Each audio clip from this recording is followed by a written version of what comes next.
Hello and welcome to the introduction to the Oxford textbook of Public Health Palliative Care. My name's Dr. Julian Abel. I am one of the editors along with my colleague and friend, Allan. Hi, I'm Allan Kelleher, friend and colleague of Julian Abel. I'm the co-editor with Julian on the Oxford textbook of Public Health Palliative Care. And together we're going to introduce the book as a whole. And the first thing I should say about public health palliative care is often people think of public health in the way that universities teach and research public health, and that is in terms of the surveillance sciences. People often talk about public health in terms of epidemiology or health services research or the bench sciences, or they think historically about public health, such as sewerage, clean water, infectious disease, sexually transmissible diseases, those kinds of things. But in this particular case, and in our book, and within the field of palliative care, when we speak about public health palliative care, we're talking about the health promotion traditions, the traditions that emphasize the practice models, such as community development or social ecology or health policy or services redesign, or public education, health and end-of-life literacy. They're the kinds of things that we emphasize. And conceptually, health promotion is also about a balance between health and well-being and illness and disease.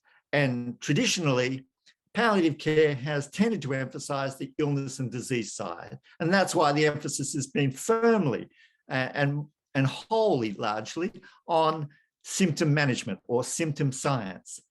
And of course, health promoting palliative care or public health palliative care does have an emphasis on that as well. We're interested in the prevention and harm reduction and early intervention around the experiences of illness and disease, and some of the social morbidities such as loneliness or job loss or school refusal, and stigma and social rejection. So we're interested in that too, but we're also interested in health and well-being, which is the more counterintuitive aspect of palliative care. People often forget that there are positive things that are associated with living with a life-limiting illness, or living with caregiving, or living with grief and bereavement. There's not just fear, but there's courage. There's not just loneliness, but there is love and growing intimacy. There is reminiscence and there is meaning making. And there's a whole group of positive things that are associated with the social nature, not just of dying, but of caregiving and grief and loss. And so the promotion of those health and well-being aspects and experiences at the end of life go together to help with the prevention and harm reduction of the social comorbidities associated with those experiences. This book is about the promotion of those things together, the promotion of health and well-being, the development of the practice models that would help us do that, and the practice models that would help us with prevention, harm reduction and early intervention in this new approach, the public health palliative care approach. And we also wanted to emphasize that death, dying, loss and caregiving is not restricted by disease or age. And likewise, not by gender, by diversity. It is a question of social justice that we need to find a population-based model that will help everyone. And also that it's not just about the person who has got the illness, it's also about the caring network of people who are affected by that. And that caring network extends into community, it extends into our places of work, our places of worship, our educational institutions, it extends everywhere. Death, dying, loss and caregiving is not just a professional issue, it's a social issue that involves all of us. We invited international experts in the field who've done an incredible job in writing different chapters. And the book is organized into 6 sections. The first one is the case for public health palliative care, which looks at the social nature of dying and the essential components of it. We then have a section on basic concepts and theories, then basic practice methods, then population-based approaches, and finally, evidence-based and education and training. And we bring together for the first time a very thorough and very complete look at the whole field and place it all together in one textbook. So we hope you enjoy it. We absolutely enjoyed reading the chapters, and the authors did a fantastic job, and we'll see you at the end. Hello, my name is Verne, and I'm going to talk about demographic and epidemiological changes which influence the way that we need to think about the delivery of palliative and end-of-life care, not just for the dying, but also family and society. And the aim is to provide optimal care for everyone and their loved ones at the end of life. On the right-hand side, you can see population pyramids, and you can see how since 2016, the age at which people die is increasing. And not only the age, so more people over 85, but also the numbers. And the numbers are increasing dramatically. This is a picture for England, but we're seeing similar pictures across the world. And some of this is related to the aging and increasing life expectancy of the baby boomer post-world population. Why do I care about population demographics and getting it right for entire populations? Well, first and foremost, palliative and end-of-life care is an absolute human right. I care about it as a human being, and on the right-hand side, you can see pictures of my family caring for my mum at home, caring for my dad, who was bereft when losing my mum. But I also care passionately as a public health professional. I've spent my whole professional specialist life looking at populations, trying to address inequity and ensuring that people get the care they need according to their need, which in palliative and end-of-life care differs vastly depending on the conditions leading to death, the circumstances of death, and the family and social support that people have. So if we look at the pie chart, I care because I'm a member of society, but we need to focus on individuals. Every single person's end-of-life care and the experience for the family is individual. There are as many experiences as there are populations. So the individuals are surrounded by family and friends, they're supported by paid carers and the general population. So what are the challenges, the demographic challenges? We're seeing an absolute increase in numbers of people needing palliative and end-of-life care. And of course, the number of families needing bereavement support, and that's estimated between 4 to 6 to 7 individuals for every person who dies. As people age, they need different types of care, and that isn't just specialist palliative care. A lot of end-of-life care can be delivered by non-specialists in the population, supported and trained by palliative care specialists. As people age, we see a less predictable course towards death with slow decline, and this is associated with multiple conditions that people suffer. Dementia provides an important challenge because people lose mental capacity, and therefore we have to establish early what they may want in terms of end-of-life care. And the proportion of people dying with dementia and with loss of mental capacity is increasing as the population ages across the world. In addition, because of demographic change, there are fewer young people to care for those older people who are dying. And we're seeing more elderly people living alone, detached from their family and sometimes their social circumstances. And very notably, we see more care provided to people in care homes at the end of life. COVID-19 has been a wake-up call, and I spent up to the summer of 2021, from the outset of the pandemic, working day and night, weekends, on COVID in care homes. And there I could combine my public health experiences in terms of preventing deaths with trying to deliver better end-of-life care. But what we saw, it's a wake-up call, because what we saw were many additional deaths in just 1 year, as many as are predicted to increase by 2040 almost. It affected predominantly elderly people, and death came unannounced, unexpected. For many people, their hopes and wishes were unknown. Across the world, non-specialists, both health and social care and family carers, had to suddenly care for the dying, and they provided most of the care. Deaths at home and in care homes increased significantly, and those are trends that we're seeing long term, but there was a stepwise increase, more than 10% increase, for example, in cancer patients dying at home.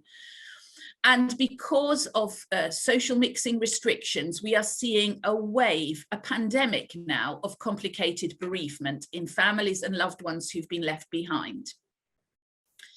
So as the Director General of the World Health Organization said, the COVID pandemic has highlighted the importance of palliative care, I would say palliative and end-of-life care, in all health systems and even beyond in society. There is no question we need to extend our ability to relieve suffering, to help with difficult decision-making and the complicated grief that we've seen during the pandemic, but we can see in normal times too. And in my view, we have reached a tipping point. We were reaching it as the population aged and we saw demographic change, but COVID pandemic has brought the subject of death, the challenges of caring for elderly people at the end of life, into everyone's living rooms through television coverage of the pandemic.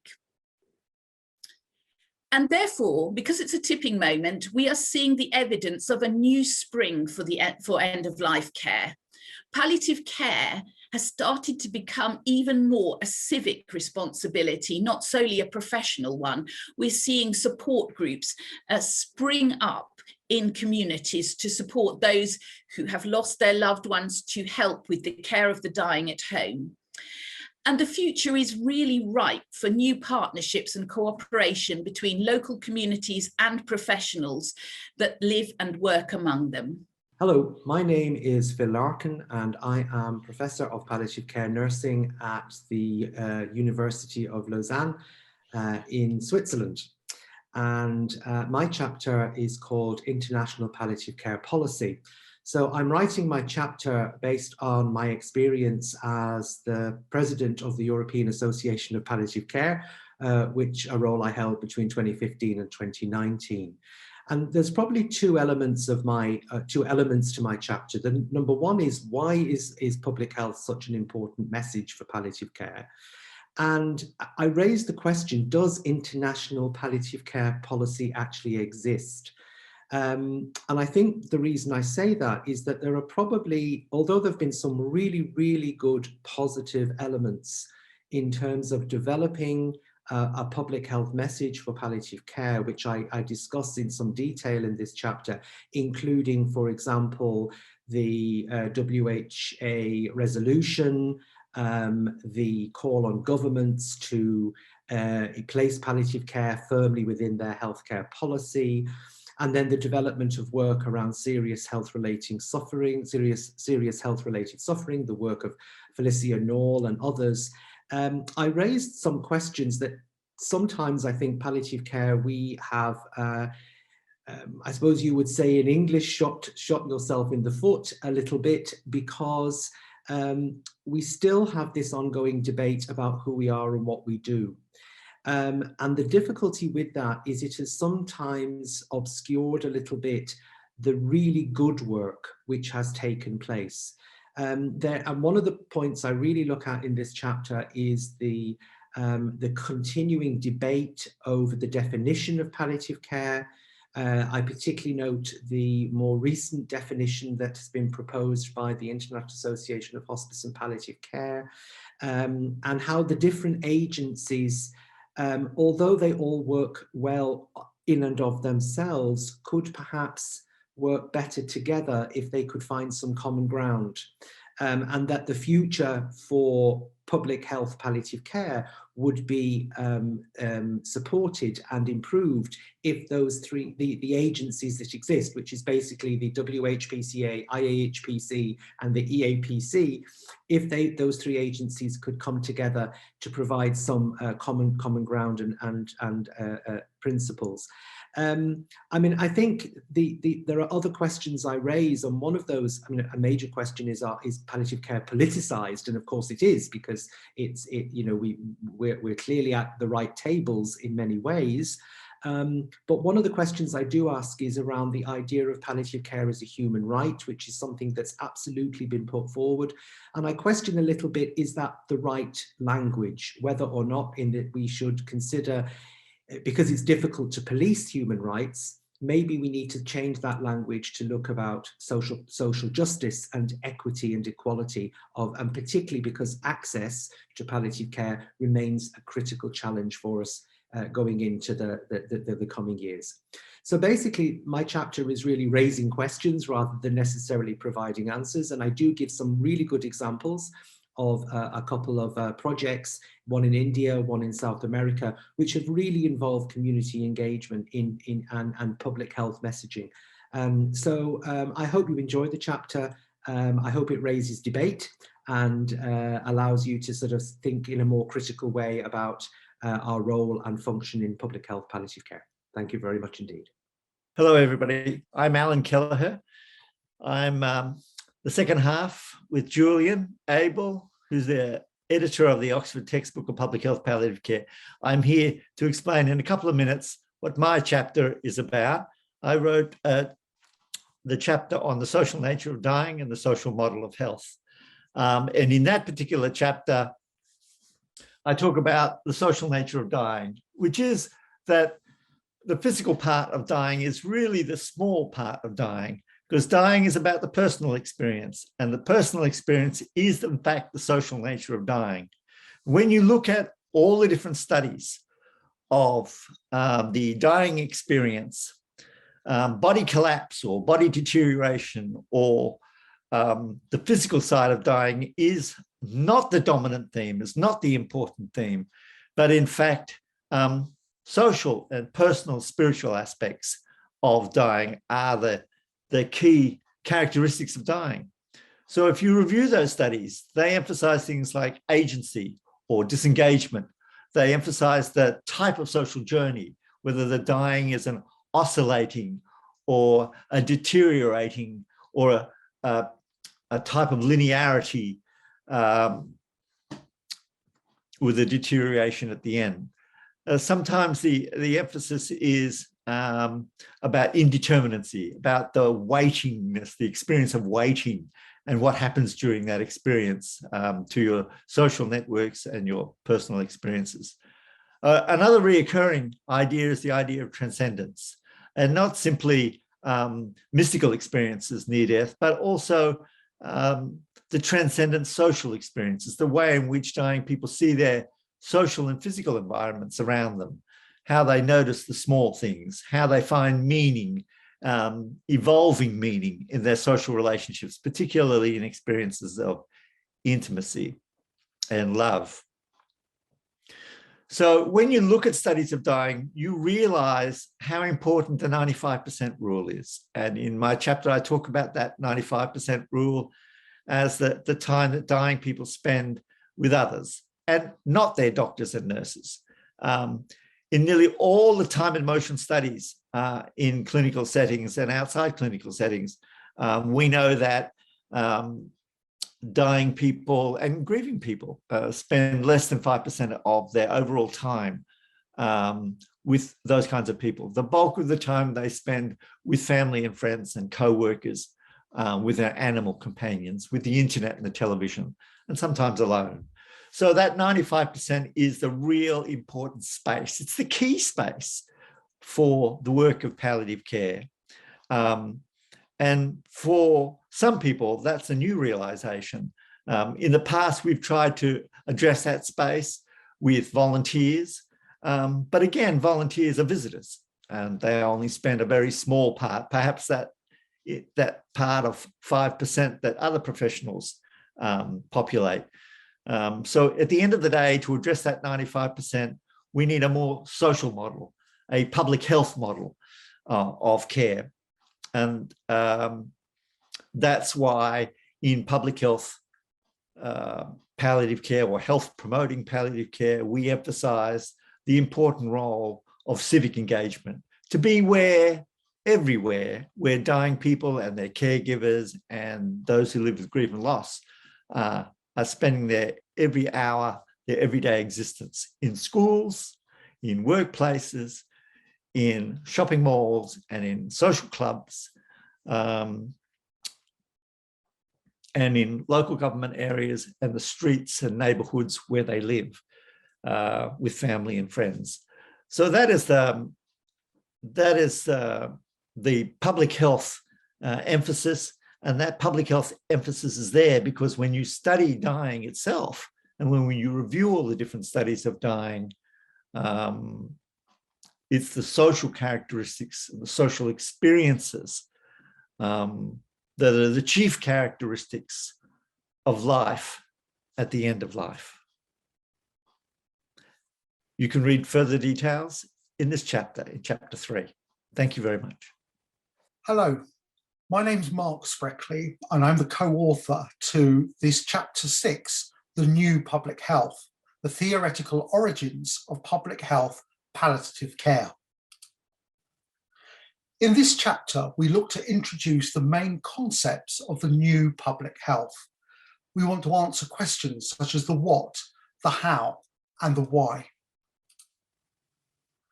In terms of what, let's define what we mean by the new public health. This is a new concept, but it was derived from long established and evidence-based mainstream public health that already exists. It prioritizes health and well-being, but also recognizes the importance of what we call social relationships and their synergies between what the individual sees and their physical and civic environment. We also need to understand that there is greater emphasis on community and civic actions, but these work separately as well as alongside and within other healthcare services and systems. But above all, there is a commitment to the ethical concerns. It's about the participatory relationships and addressing the challenges of access, equity, and indeed social justice. So how is this achieved? What are the key ideas and themes behind this? Well, this is very much taking an approach that rather than being historically based on disease, is now focused on the health and well-being of the individual.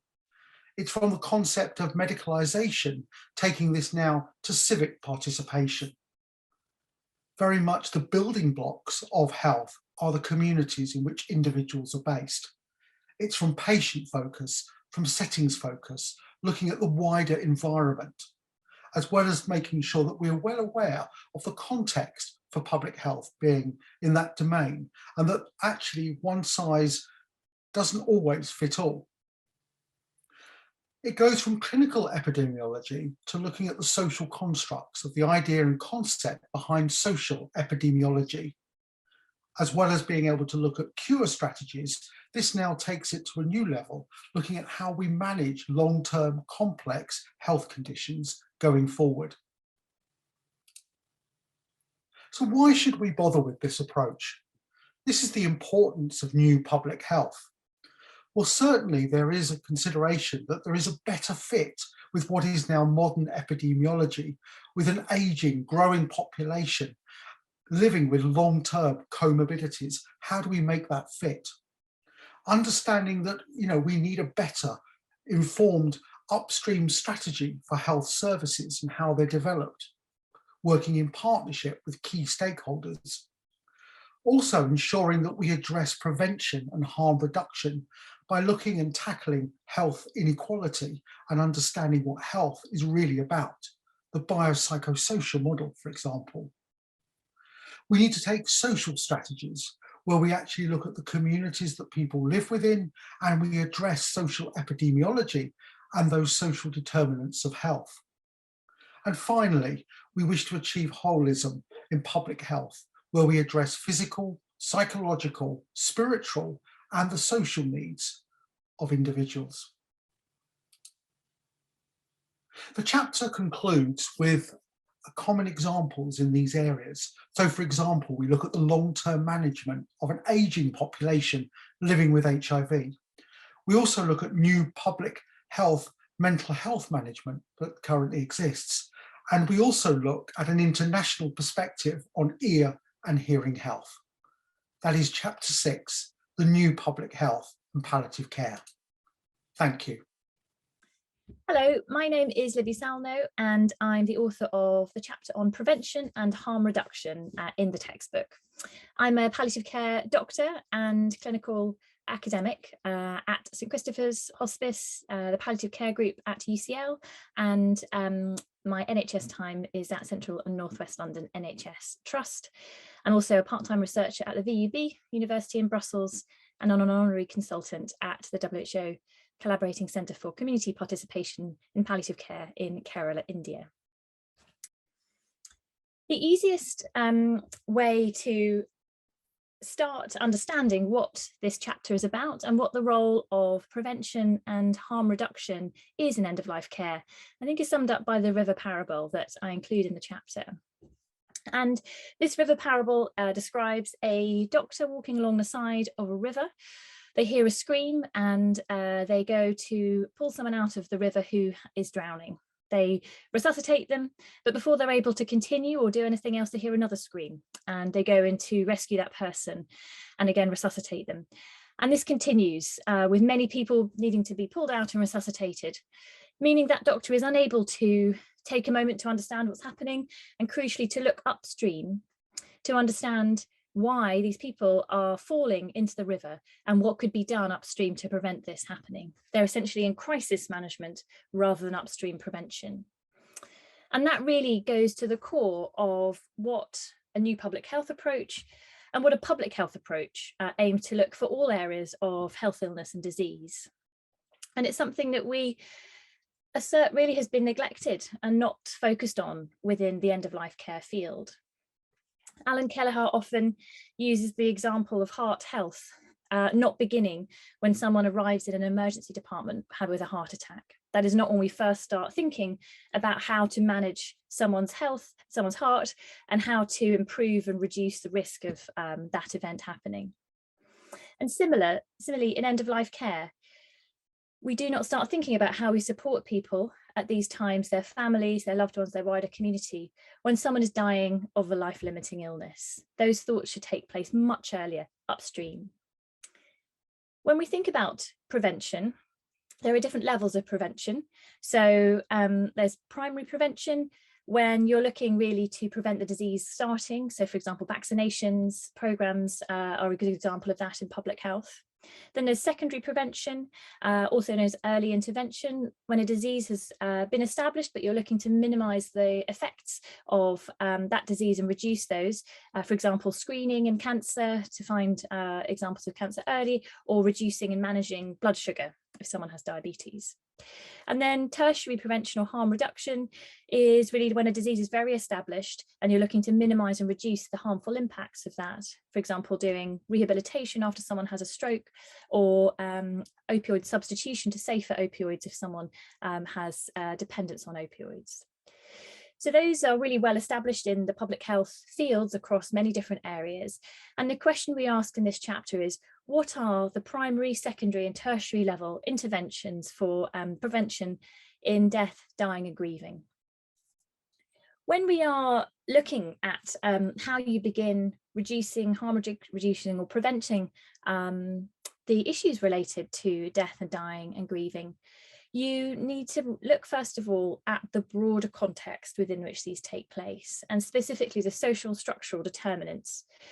And this idea of social and structural determinants of health often has omitted death and dying and grieving. But we assert that actually there is a great deal that can be done. And the concept of social epidemiology describes how when people are facing issues of death, caring, dying and grieving, there are many things that can support to make this time better, but there are many things that can undermine this time and make it much harder. And how the social environment, the institutions, structures, relationships influence these times is really the study of social epidemiology and of social and structural determinants of death, dying and grieving. So in the chapter, I go through how these different determinants affect experiences of death, dying and grieving, and crucially how they can be improved, changed to improve and change these times and these experiences.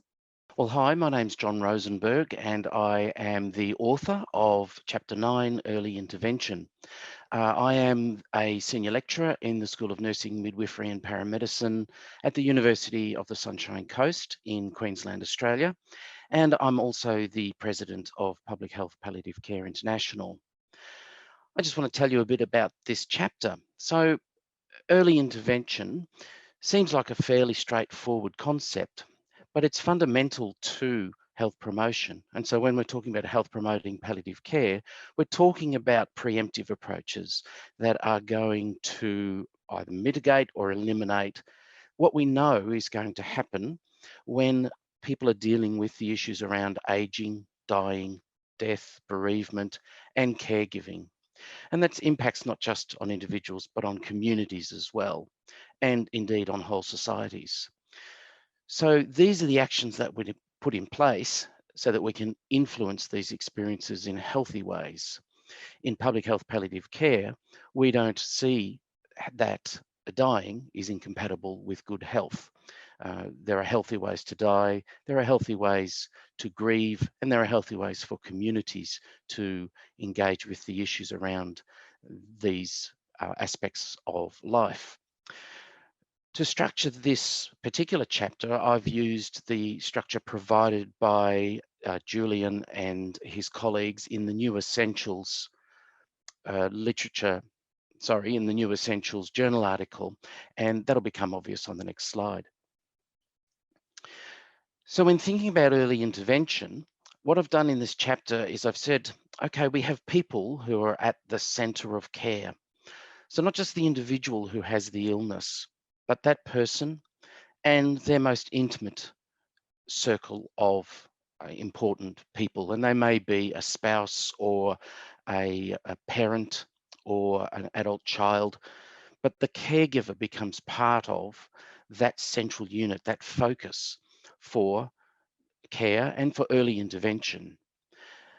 In these circles of care journal article that, again, Julian and myself and a group of our colleagues co-authored, we provide a picture, if you like, of the different circles that are around a person and their most intimate.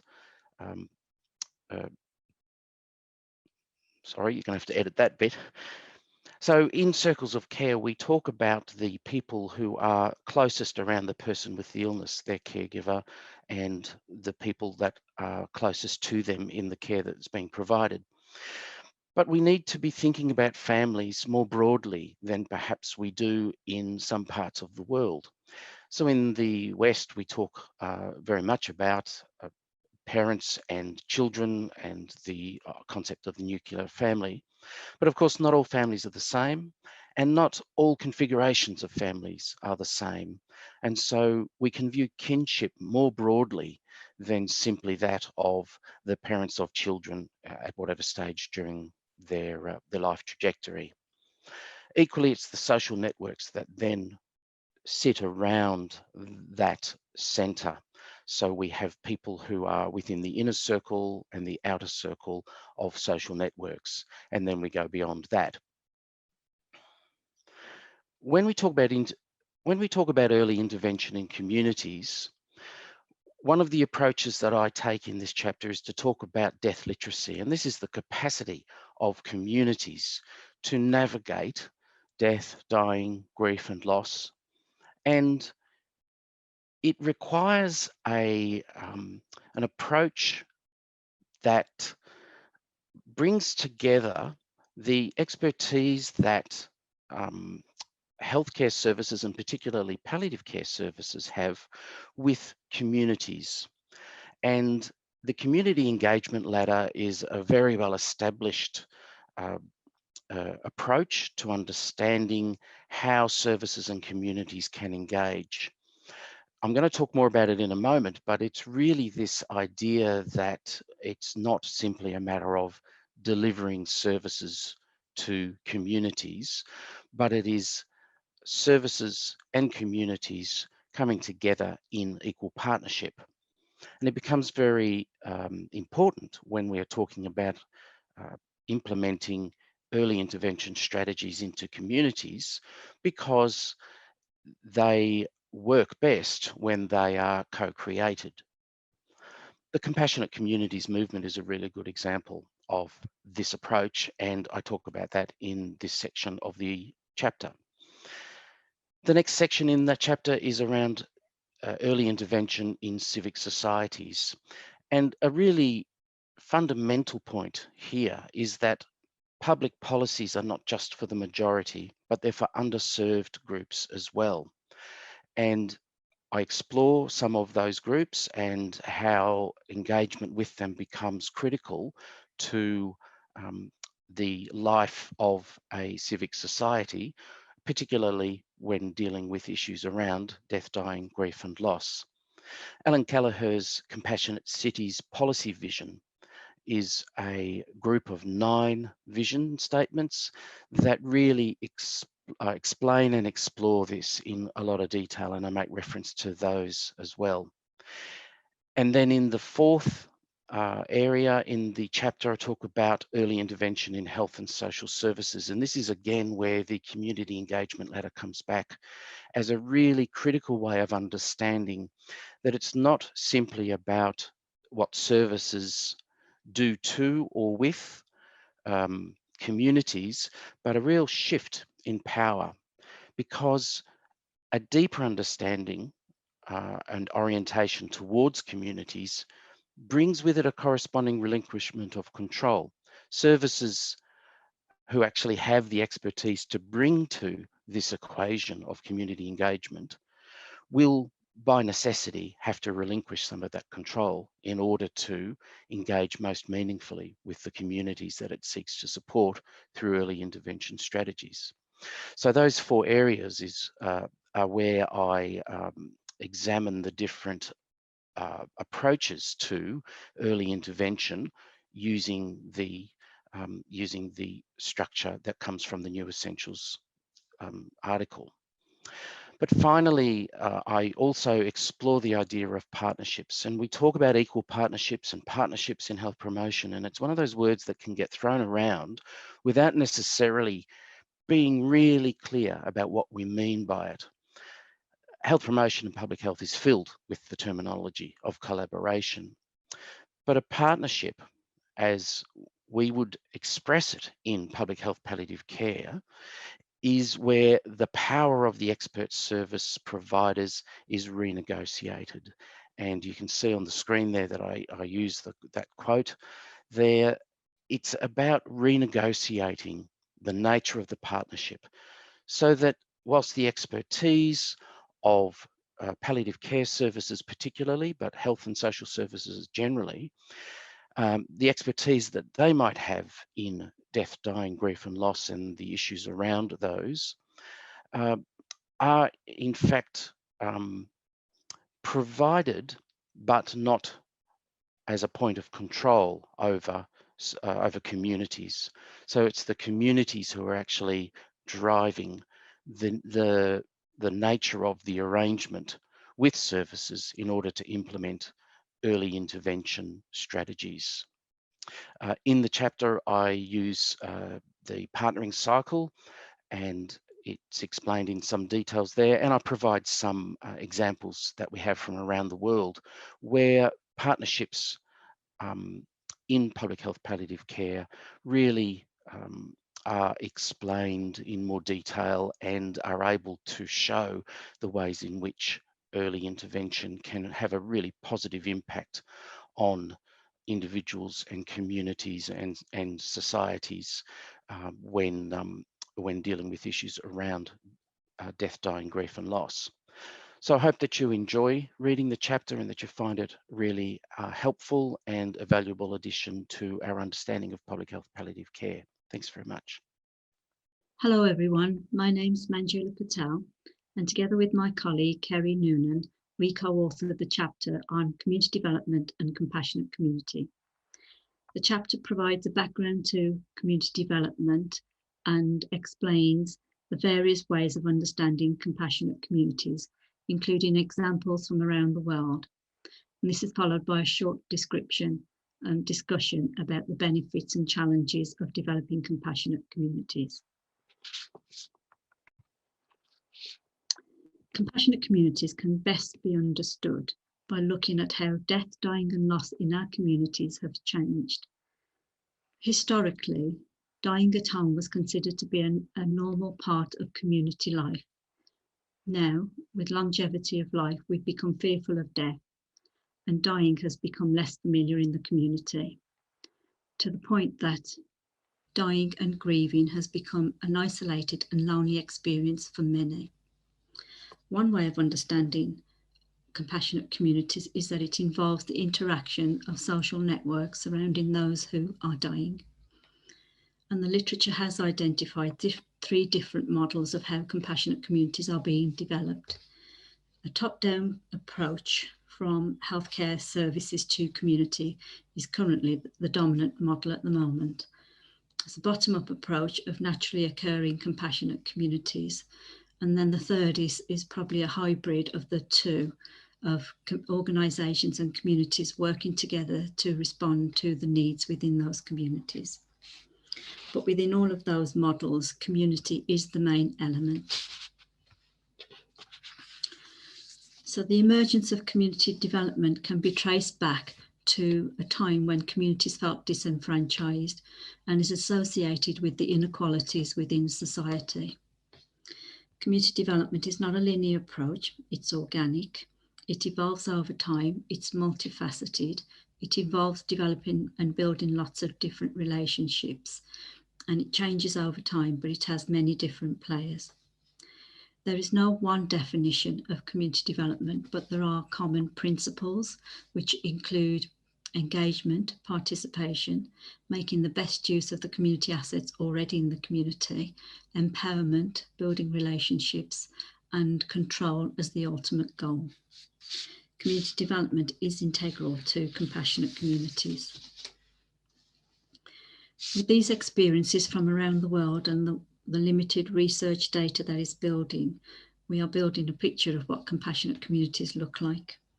And we know that some of the challenges include things like professional boundaries, regulatory constraints, and funding that is mostly directed towards services rather than to the communities.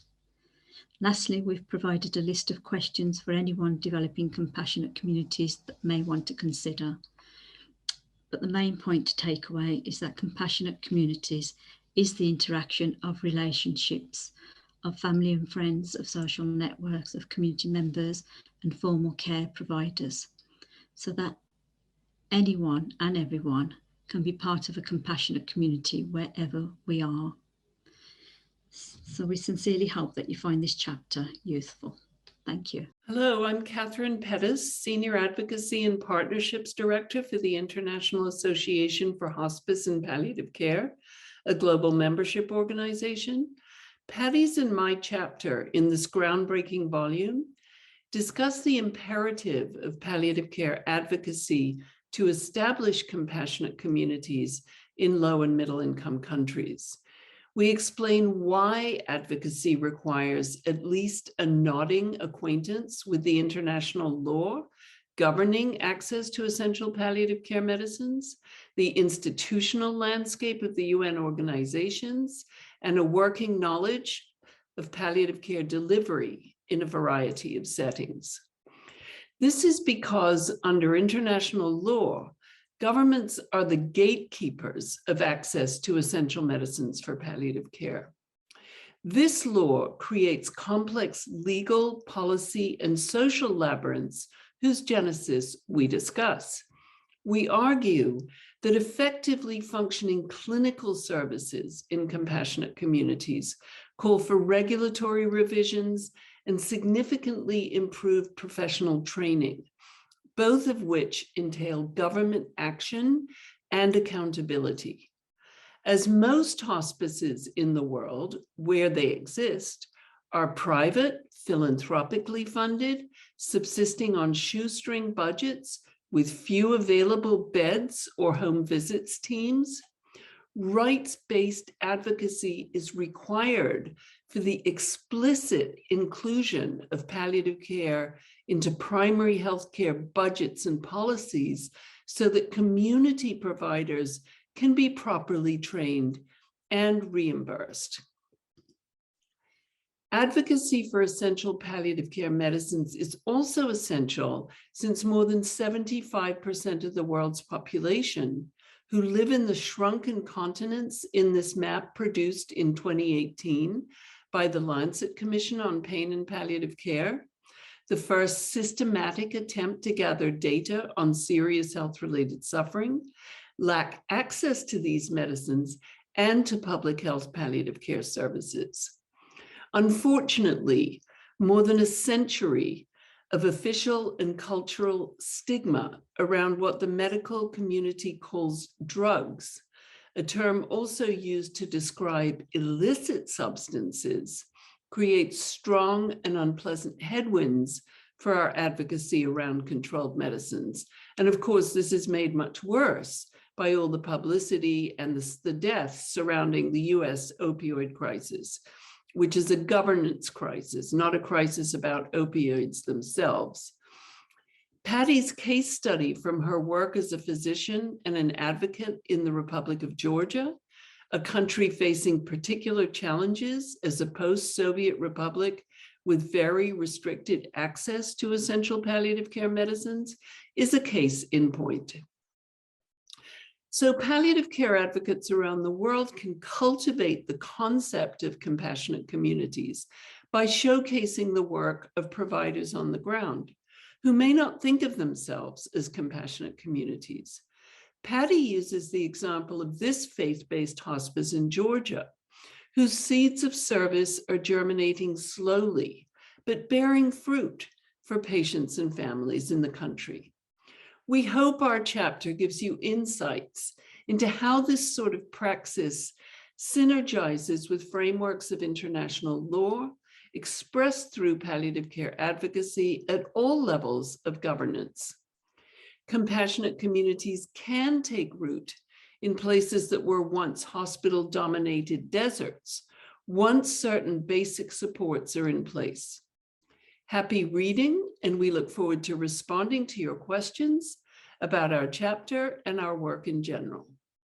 Hi, my name is Shyla Mills, and Jason and I wrote the chapter on digital technologies in public health palliative care. My background is a palliative care nurse. I've done a master's in palliative care and also in public health, and I'm currently the CEO of Palliative Care Queensland. So I'm Jason. I've got a clinical background in nursing, and I studied health promoting palliative care quite a number of years ago and have been working in research and education since that time, and more recently have been doing research in the area of digital health and the use of technologies in palliative care. So clearly we live in a digital age, and I'm sure we can all see examples of technology being used in everyday parts of our life, and particularly in healthcare.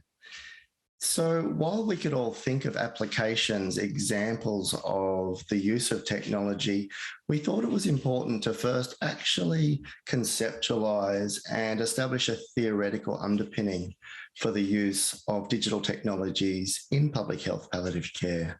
So we can see here the convergence of digital public health, or the use of digital technologies in public health practice, and thanatechnology, or the use and relevance of digital technologies within death and dying and end-of-life care.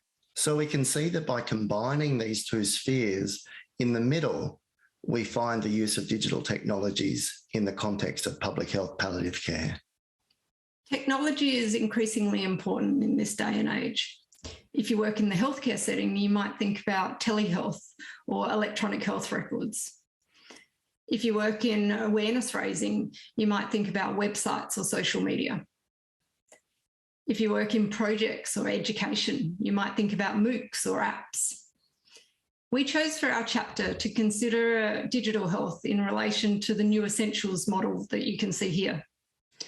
We considered it like a digital chain that loops around the cogs of palliative care: civic programs, compassionate communities, specialist palliative care, and generalist palliative care. We consider this virtual chain that enhances and enables communication and connectedness throughout the palliative care system. The relevance of digital health and palliative care was highlighted particularly during the COVID-19 pandemic, where we saw online meetings with health professionals sharing best practice and models of care. We saw social media sharing information and mobilising communities. We saw telehealth emerge in this space, which connected generalist and specialist palliative care. We saw tweet chats sharing best practice and new initiatives. And we saw virtual funerals emerge to connect people in their grief when people couldn't physically be together. So overall, this chapter covers important aspects of theory, practical examples, and key considerations for the use of digital technologies in public health palliative care. And we're really happy to have made this small contribution to such a wonderful textbook. I'm Emma Hodges, and I'm here presenting with Nikki Archer, our chapter for the Oxford textbook in public health and palliative care. I'm Chief Exec at St Giles Hospice. I'm also lucky enough to be Business Development Director of Compassionate Communities and Honorary Lecturer at Keele University. Nikki is our Supportive Care Director and has been leading on this area of work for some time. We were asked to produce a chapter talking about health services redesign from the context of St Giles and some of the work that, that we've been engaged with. What we've aimed to do in the chapter is really create an interface between the core clinical offer and a public health approach to palliative care. I pulled together a new lens of organisational theory which considers the challenge of health service redesign using hospice care as an illustrative example. And then Nikki, if you want to just pick up to summarise the area that you've covered. Yeah, so I then took the theoretical lens that Emma had talked about in the first part of the chapter and explored the development of our bereavement service and also how we became involved in social prescribing as practical examples that have actually evolved and developed within the hospice. So what we've aimed to do in the next couple of slides is really look at some of the key points from the theoretical perspective and then the experiences and implementation. The theoretical side of health service redesign, the conclusion is that hospice care for people with cancer and palliative care for people with cancer actually is institutionalised, i.e. it has been accepted as the strong narrative and the norms of the referrals and people's understanding of hospice care. And that's over and above other conditions or other groups of people, and has further added to the inequalities of access to palliative care that is well researched and known about. Newer areas of hospice care can be partly accepted as legitimate, but not yet embedded. And I would say that that applies to some of the work around heart failure and COPD. It's not embedded in the norms and narrative and behaviours of the hospice in quite the same way as care for people with cancer is. The public health approach to palliative care, compassionate communities and the community development work that many hospices have been engaged in for a number of years now is not yet accepted as legitimate in a wide-scale way across the movement, actually across individual organisations, across the movement, by the health and care system. and it's often misunderstood. It's often perceived that compassionate communities is something hospices do. It's a service that hospices have, rather than truly understanding the ethos of what a compassionate community is aiming to create, where hospices would intervene. And hospices have a key role in how they can relate to this agenda, but not if it's not seen as legitimate or understood. And that was evidenced through COVID, with many departments of community development teams being reduced during that time in favour of what was perceived as the norms of care delivery. The chapter talks about the need to radically transform the narrative around palliative and end-of-life care in order to embed more equitable thinking and approaches. The reality is that there are not sufficient resources to put in a medicalised model for everybody that could benefit from palliative and end-of-life care, yet everybody should have equal access to good palliative and end-of-life care. Therefore, something has to radically change, otherwise the norms of inequality that we've seen for many, many years won't be addressed. The public health approach has the potential to truly transform people's experience of death, dying and loss and bereavement, but a different change model and understanding needs to be put into place. So Nikki will now go through the key learning from her part of the chapter. So pulling on our experience of providing bereavement support as an integral aspect of the hospice's offer, we identify that when we're looking at the issue of a public health approach and a clinical approach, it's not either or, it's both, that hospices need to be involved in both community development and a clinical intervention. And we use the examples of our bereavement service to demonstrate and illustrate how this has evolved over a period of time.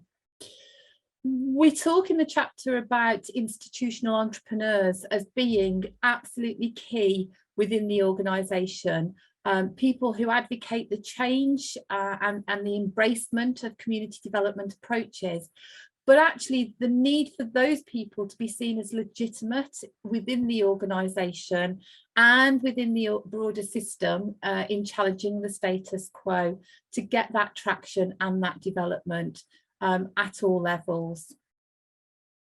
We also look at the knowledge that's been gained from deinstitutionalising our bereavement service, which has enabled us to consider how to translate and take the institutionally prescribed social prescribing policy and agenda that is coming through from NHS England and embed that and work with that in a public health approach aligned to the ethos of both community development and what the hospice can offer through a end-of-life lens to that approach in partnership with other providers. I think without our understanding from the bereavement perspective and the deinstitutionalisation of our bereavement service, that would never have happened, and we explore that as key. We also look at some of the challenges from the examples that we share, the key one being the need to think about evaluation differently because of the difficulties that evaluation from a public health approach plays compared to the kind of expectations of a medical model in terms of evaluation. And it's good to know that there's a chapter within the book that looks at this particularly, because that is one of the key areas of challenge that we've come across. And then finally, I guess one of the key learnings from our experiences that we talk about is the deep understanding that there needs to be in terms of professional and organisational identity alongside those new models of community development in order to progress change. If there isn't the narrative, if there isn't that kind of embracing of the both, then the change, the movement and certainly our kind of deinstitutionalisation becomes difficult. but it needs to happen on both sides. So both on the kind of clinical professional side and the community development side need to come together and be understood as a new partnership as we're moving forward. Thank you, Nikki. So we very much hope that you enjoyed the chapter. We hope that it provides that balance of a bit of theory, some practical models and practical examples. If you'd like to get in touch with any of your experiences, we'd always love to hear from you. Thank you. Hello, my name is Samar Aoun. I am the Parent Institute Research Chair in Palliative Care at the University of Western Australia in Perth, Western Australia, and also in the Perron Institute for Neurological and Translational Science. My chapter 19, is about public health approaches to bereavement support. And I'm hoping to give a few highlights of the chapter. When Associate Professor Bruce Rumbold and myself, we were looking at this field, the bereavement care support, we noticed that so far most of the information is about people who sought professional services. We didn't know the majority of people who bereave, how do they actually look after themselves, or who looks after them? And really the logical way was to go back to people and ask them who helps them, in their sort of normal grief that most of us would have to, be part of. The survey showed that really the majority of people, 90% of people, seek help from their family, friends, funeral director, and the community around them that basically they interact with every day. They do seek also support from health services, but not necessarily those who have got bereavement specialization. So probably the pharmacist, the GP, the hospital, school-based support, and very few, about 10%, would really go to professional services, counselor, bereavement support group, social worker, psychiatrist. So in a way, that's sort of given the empirical evidence to what we already know as people in this field. This is what's happening. We know that the community is really shouldering most of the support that people need after they lose someone. But the interesting thing about is when we asked them how helpful was this support, a lot of them said their family and friends were really helpful, and probably 8% said they weren't helpful. While when we look at the professional group, about 30 to 40% said their experience in professional services wasn't helpful for them. So this really takes us to the really public health approach to palliative care and bereavement care, is that dying and bereavement really sits with the community. It has always sat with the community until things became really pathologized, medicalized, and it's a way to basically turn it around and say, okay, let's go back and see what the community can do first. So if anybody is bereaved, they really their first port of contact, and the community needs to have that central role in helping them first. And then the healthcare services can be as an add-on, not as a central role that they have in this. We looked at what palliative care services are doing in this field, and it was very ad hoc. Some services do have bereavement support, some services don't. But then again, what people have said is that it looked, the support that they were having from palliative care services was more impersonal, very much of ticking boxes, because that's what the services basically needed to do. So not a lot of people who need bereavement support are getting it, and not a lot of those who need bereavement support are getting it from the right sources. So we really need to go back to the basics and see how we can develop the capacity of the community, the next door neighbors, the people in our social clubs, how they're going to be able to support this. And this is sort of, again, this is the grief literacy that we need to be part of developing the capacity of the community in this. We tried, so basically the pyramid, the three-tiered approach, 60% of the population in terms of what we say they have a low risk, and this can be dealt with family and friends. The moderate risk is about 30%, and they need some additional support. How do we, probably from peer support and volunteer-led groups, and about 10% probably high risk and need professional support.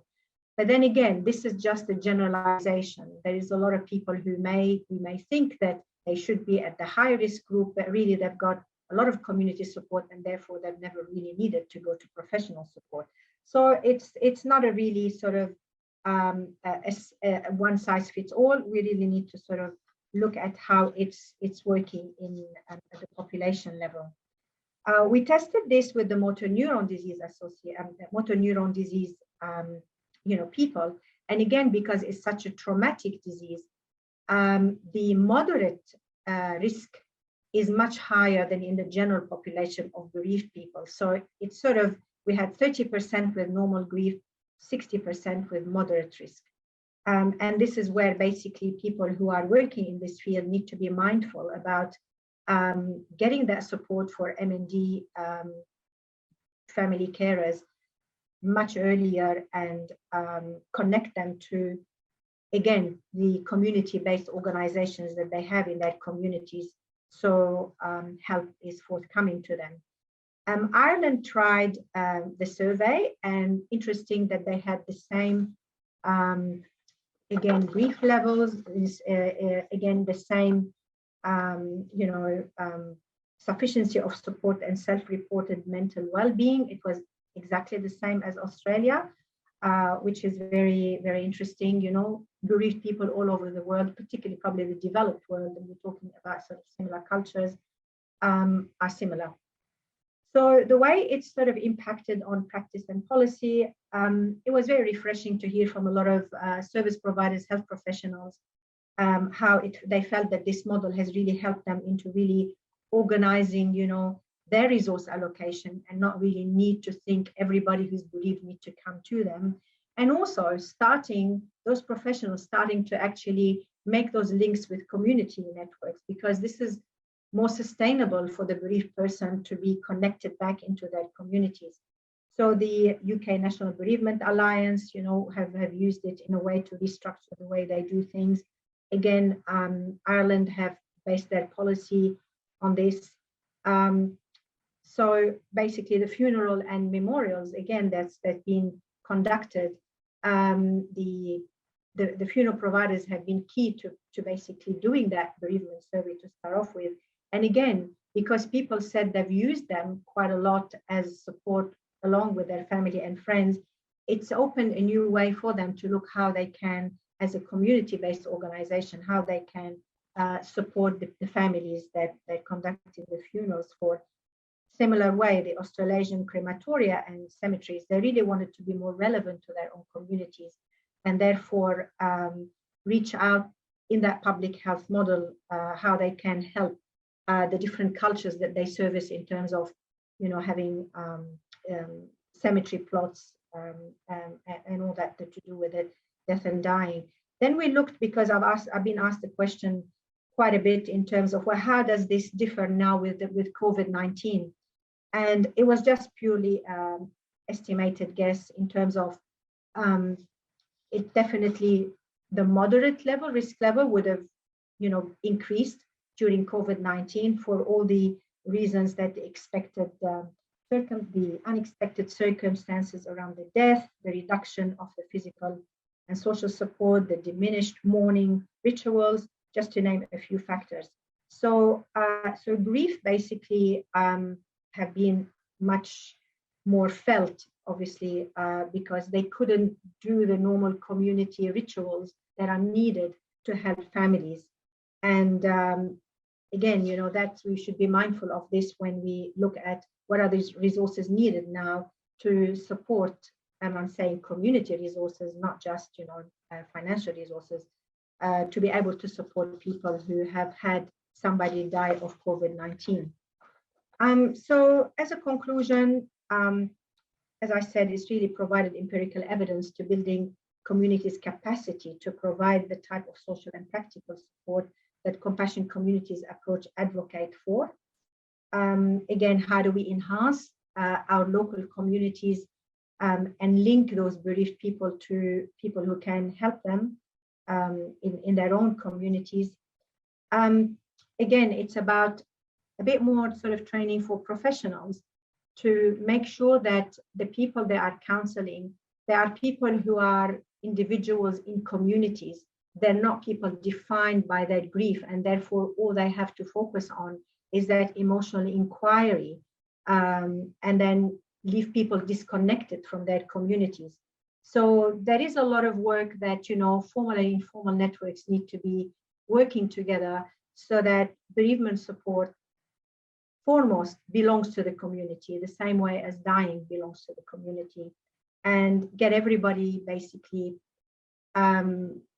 knowing that bereavement support has to be done in the community, and everybody else needs to work towards that as a need for our human race. So yeah, thank you very much. Anian Bojo, Wijwe Kwe Nadishnakas, Thanabena Donjiba Makwado Dem. I begin by introducing myself in my own language, which is a sacred protocol. And in doing so, I am honoring my Anishinaabe identity, my teachings, and my connections to all my relations. My English name is Holly Prince, and I work at Lakehead University here in Thunder Bay, Ontario, Canada. I co-authored the article on public health palliative care, equity-oriented care, and structural vulnerability with Dr. Kathy Cordes-Miller, Dr. Kelly Staduhar, and Dr. Denise Marshall. Hospice care, palliative care, and end-of-life care are increasingly understood to be basic human rights. Yet, despite emphasis globally on improving access, we still have a profound lack of equity across the world. Many people and communities face significant, enduring structural and systemic barriers that severely affect access to health and social care, create certain health disparities, and impinge on people's quality of life. These health inequities position certain groups of people at a disadvantage, which is exacerbated when people are diagnosed with a life-limiting condition.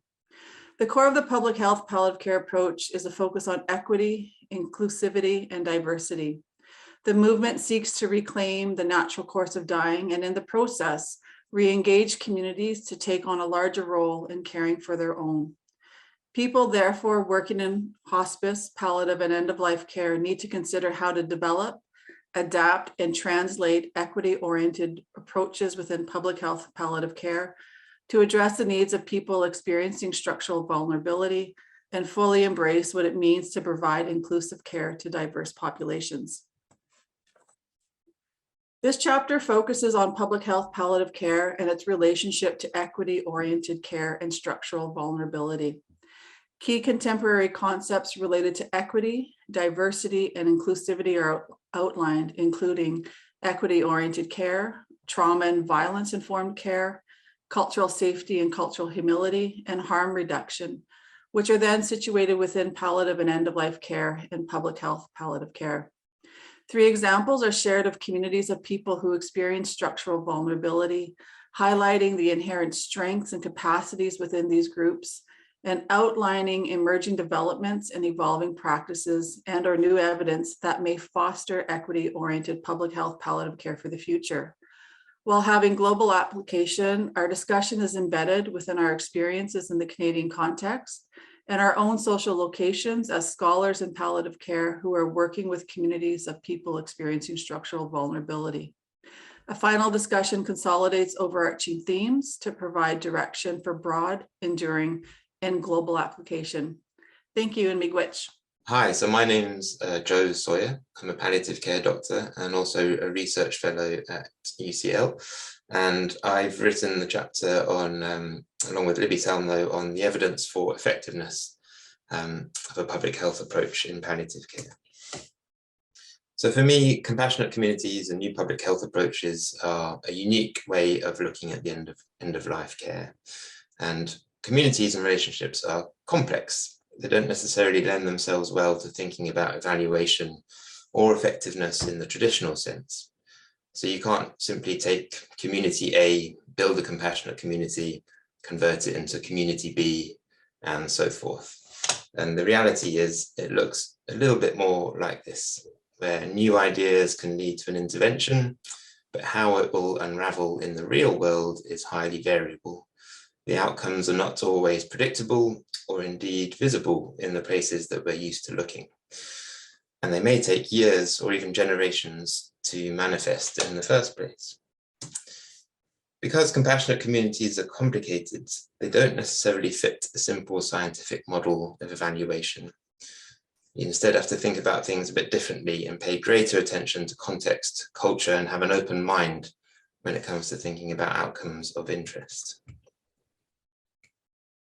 This is perhaps probably my most important point in the chapter, because sometimes it can feel that the clamour to provide evidence of an effect can sometimes dismiss what's important to know and to understand in the first place. So with this in mind, the chapter describes what we might understand by effective, from a better care to the potential for better care, demonstrating the importance of human compassionate relationships.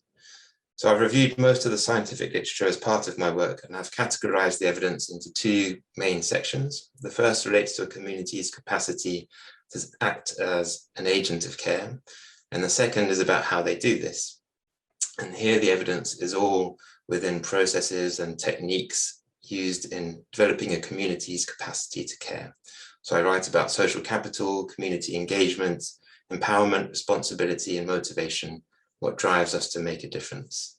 There's lots and lots of positive evidence, but it's not necessarily uniform. And that's okay, it's just reflective of the complexity and the importance of local context and culture and the individual needs that exist within it. So to summarize, the chapter is meant to challenge the world of academia, policymakers and activists into thinking a bit more creatively about how we evaluate this work and how we demonstrate effectiveness. The emphasis being not to reduce a complex topic into a standardized intervention that fails to develop community capacity in real terms. Hello, so my name is Mary Hodgson and I'm the Community Action Lead at St Christopher's Hospice in London. And the chapter I want to talk about today is one I wrote with Heather Richardson, and it's really focused on pedagogical approaches for public health palliative care professionals. What the chapter does is it asks us, what do we need to create the attributes, skills, and circumstances for change that public health palliative care asks of us? And so what we're recommending is that the pedagogical approach anyone should take is really about the relationships people and learners create with one another, the content and the practices and skills that they can learn about. So we know that learning and education is really essential to this field, but we're asking to consider more than simply the acquisition of new knowledge as the sole outcome for successful learning. So we think that process is just as important as content. And we think that for anyone involved in this field or interested in it, for it to have some impact and success, professional learners will need a range of skills that focus just as much on relationship building and the relational as much as content. And we think that if people are able to consider those specific pedagogical principles, there is a huge amount of potential to create future shifts for professionals in their outlook and behaviour. So training and learning is part of that shift. So rather than a deductive approach that says, I know this is the problem, we recommend, for example, an iterative approach which says, what's going on here?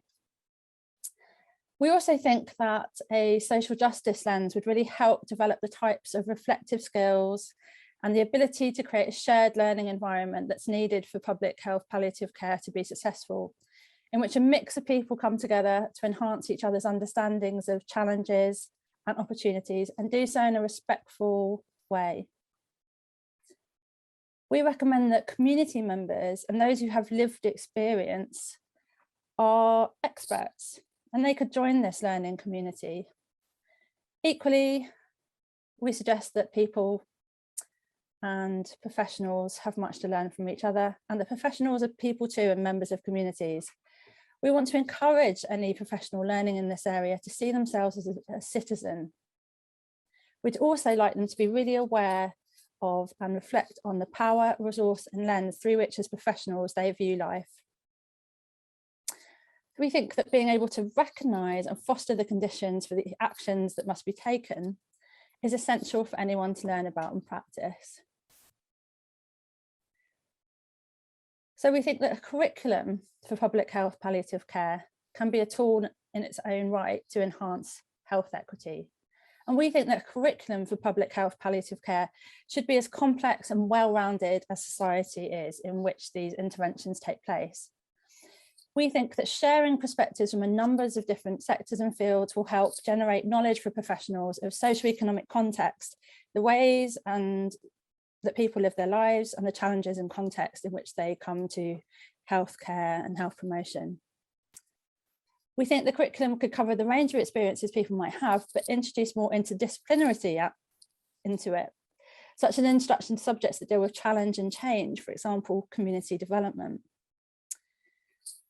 We also think that beyond a review of the personal symptoms of conditions, which might be brought about through looking at the field of rehabilitation, psychiatry, geriatrics, that public health has an increasing focus on change.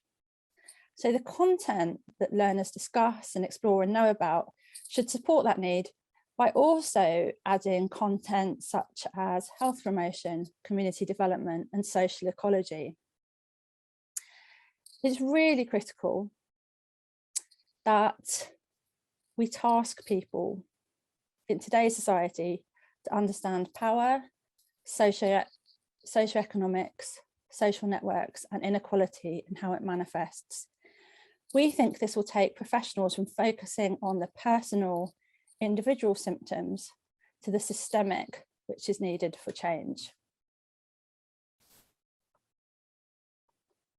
As well as the content that people will need to know as they train and learn, we also think that method and process are critical to creating the outcome. So the way that people learn, the skills and attributes that they learn to develop throughout their working careers will be essential to put a public health palliative care approach into practice. So we'd ask anyone thinking of designing a curriculum for learners in this field to pay attention to the learning environment and creating relationships between learners. We'd like people to introduce critical skills development. So for example, problem solving, reflection, creating knowledge through dialogue, reciprocal learning approaches.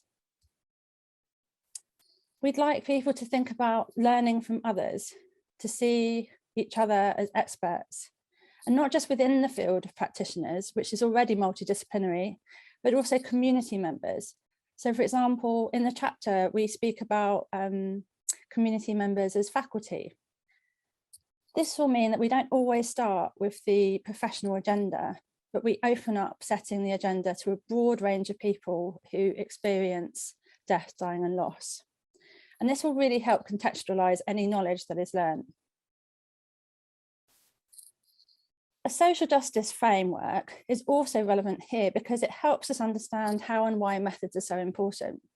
So for example, if you're seeking to demedicalize dying and socialize people and help them develop skills, we could also understand that some people's knowledge has been valorized within healthcare systems and other people's knowledge considered pejoratively.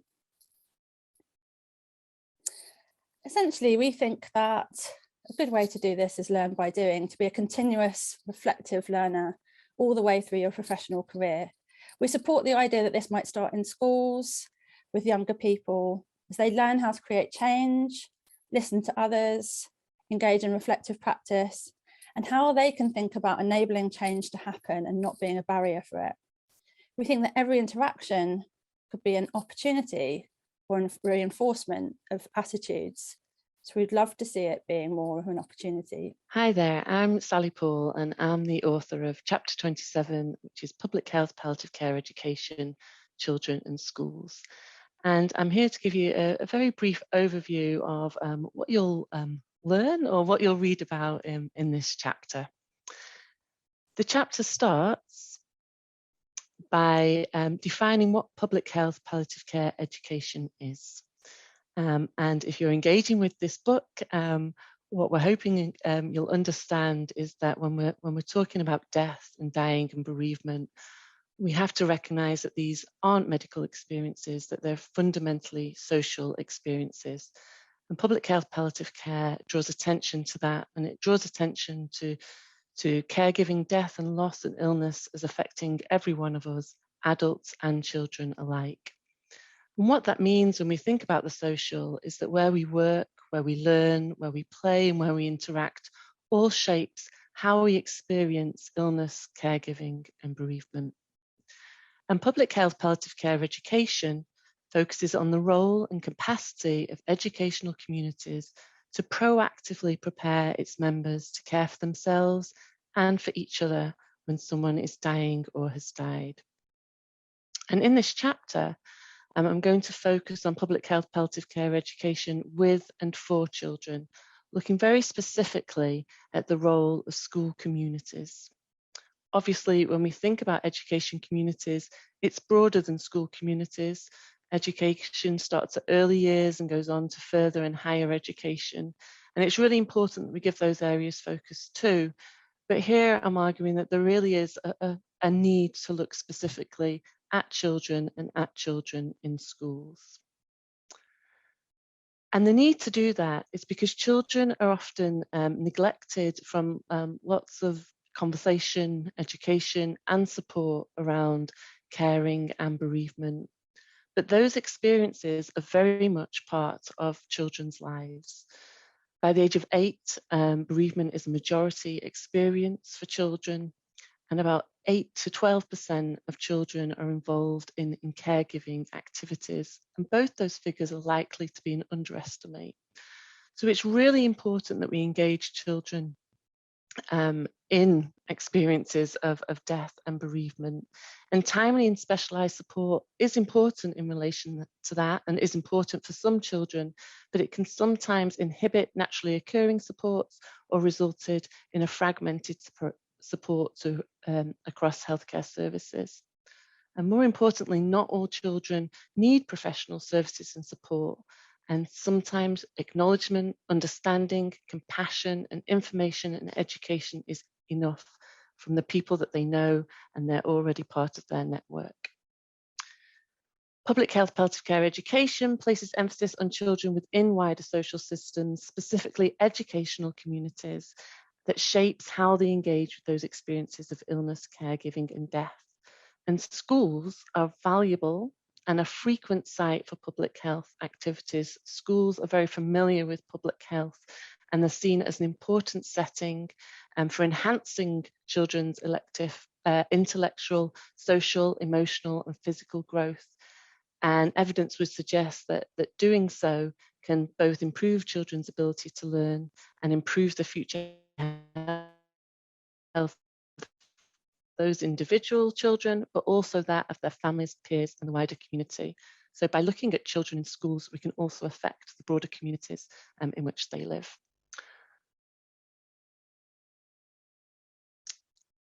So to address the idea of adopting public health palliative care education with children in schools, the chapter starts to develop the idea of health promoting palliative care schools. The concept of health promoting schools has been adopted worldwide, and the WHO identifies 6 elements that are fundamental to a health promoting school. And those include school health policies, the physical environment, the school social environment, community relationships, personal health skills and health services. And what this chapter does is draw on those 6 elements for health promoting schools and offers key indicators for how those translate to a health promoting palliative care school. And those indicators specifically work to promote openness and education about illness, caregiving, death and loss through creating safe spaces and practice which acknowledge diversity, reforming school curricula, policy and training, addressing death and grief literacy and grief illiteracy, and importantly, encouraging school communities to draw on their own resources and networks to educate, to adapt, to support and to cope at these times of caregiving, illness, death, and loss. The chapter concludes by giving a variety of examples of public health palliative care education in action, and those are done so that we can highlight the links between the theory of health promoting palliative care schools and what that actually means in practice. Hello, my name is Polly Edmonds and I'm a consultant in palliative medicine at King's College Hospital, but I'm talking today as chair of the Specialty Training Committee in Palliative Medicine in the UK. And I wrote a chapter for this book regarding how we integrated more modern thinking about public health in palliative care into the new palliative medicine curriculum. So just a bit of context to start. So in the United Kingdom, we have a 4-year training program for palliative medicine, which is a postgraduate training program following core training. And from 2022, this specialty training will be combined with internal medicine training. And that led us to write and completely rewrite our postgraduate curriculum. At the same time, the General Medical Council, which oversees specialty training in the UK, had demanded a move away from competence or detailed competence-based training to training based on high-level learning outcomes, which are called capabilities in practice. And these capabilities in practice describe the professional tasks or work within the scope of a curriculum, and they are based on the concept of entrustable professional activities. And essentially what you're doing with these is you are forming global judgments, which are defensible, of a trainee's performance. And by the end of their training, the trainees will need to demonstrate that they are performing independently in all of these areas of professional practice. So what we were trying to do within the new curriculum was think about how we could integrate some of the modern concepts of public health and palliative care within this new curriculum and within the concept of high-level learning outcomes. So in reviewing our existing curriculum, which was written in 2010, it was very clear that the concepts of public health within that curriculum were relatively narrow. And it was interesting because at the time that we were starting to develop the new curriculum, a paper came out that essentially critiqued the public health content of the existing palliative care curriculum. And that really described the public health content as being of a sort of narrow biomedical model, and that was really out of touch with contemporary themes in public health and health promotion. So following this and thinking about how we needed to address this within the new curriculum, we did contact experts in the field to try and get a better understanding as writers of the curriculum about what we needed to aim for and where we needed to go. And it got me thinking very much about my own lack of knowledge and confidence in this area, even though if you thinking broadly about the themes, actually a lot of them are congruent with day-to-day clinical practice in terms of being able to support hope and support people to have realistic outcomes and think about how their wider communities can help support them to live as long as possible and as well as possible. I also work in a practice that serves a very deprived population. So we're constantly looking at how we can utilize community services and resources to support vulnerable people. And all of these I learned actually are very in line with modern thinking around health promotion and community support in palliative and end-of-life care. So supported by the experts in the field who very kindly critiqued different versions of the curriculum, we were able to integrate more modern thinking within the palliative medicine capabilities and practice within the curriculum, predominantly by trying to introduce appropriate descriptors that underpin the capabilities in practice to support trainees and trainers in the areas in which they need to be developing knowledge and skill. So examples are shown on this slide. So examples of the descriptors that we built in were about using appropriate knowledge and skill, supporting patients dealing with distress, loss and grief, including bereavement, thinking about the impact of life-limiting illness on social participation and support networks, thinking not just about the negative aspects of caring for those close to patients with life-limiting illness, but also the positive aspects of caring. And thinking about how we would help support trainees to develop an awareness of an ability to work alongside community and social resources supporting vulnerable people.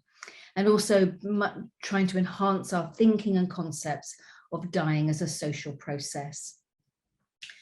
So a lot of the descriptors now better fit within contemporary public health thinking. We also added a section within the sort of syllabus content of the curriculum that really outlined the context for us in enhancing the public health component of the curriculum. And for this, we were trying to think about the doctors that we're training as clinical leaders of the future, and that they therefore needed to develop a much broader understanding of community engagement, development and health promotion in end-of-life care. So we have built on this concept that community engagement and health promotion can drive better outcomes for patients and for their carers, including into bereavement. And so what we wanted our trainees to do is start being more aware of concepts such as community initiatives like compassionate communities, how they might work within integrated care networks to develop community resources and community support services, and how they may use better thinking around the public health aspects of palliative care to think about driving sustainability within clinical services, but also thinking about how we might address some of the inequalities in access to palliative care that we currently know exist.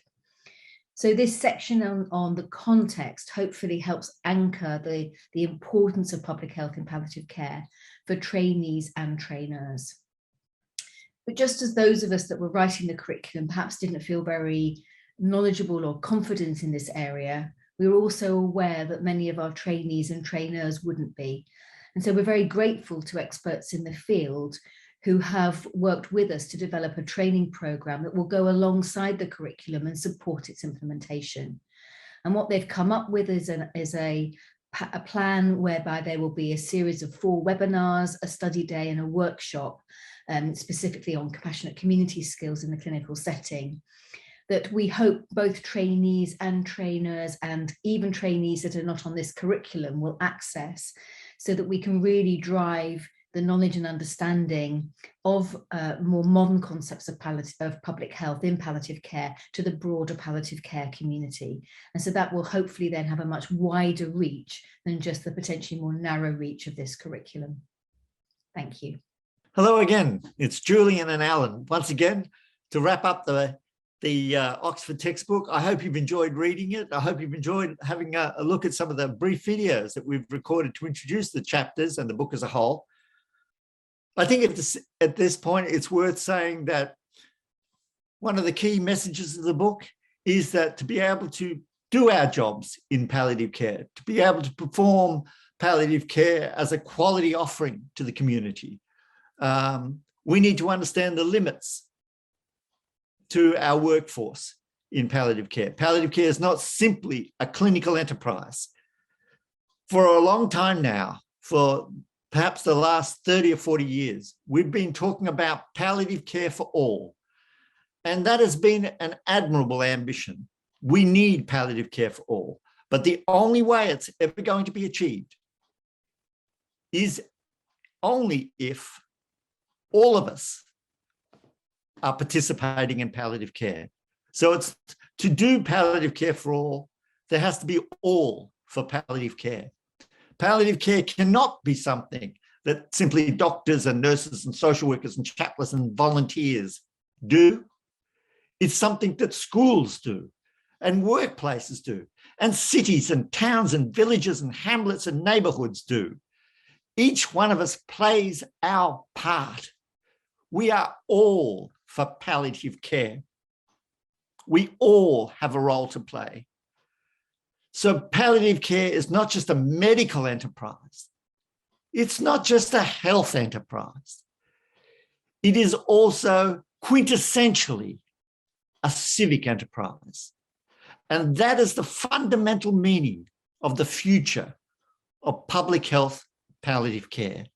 And our book has been an introduction to that wider world. We might add that we can amend Cicely Saunders' individualized vision of palliative care. When she said, "You matter because you are you," we might add, "and we matter to each other because we are all in this together."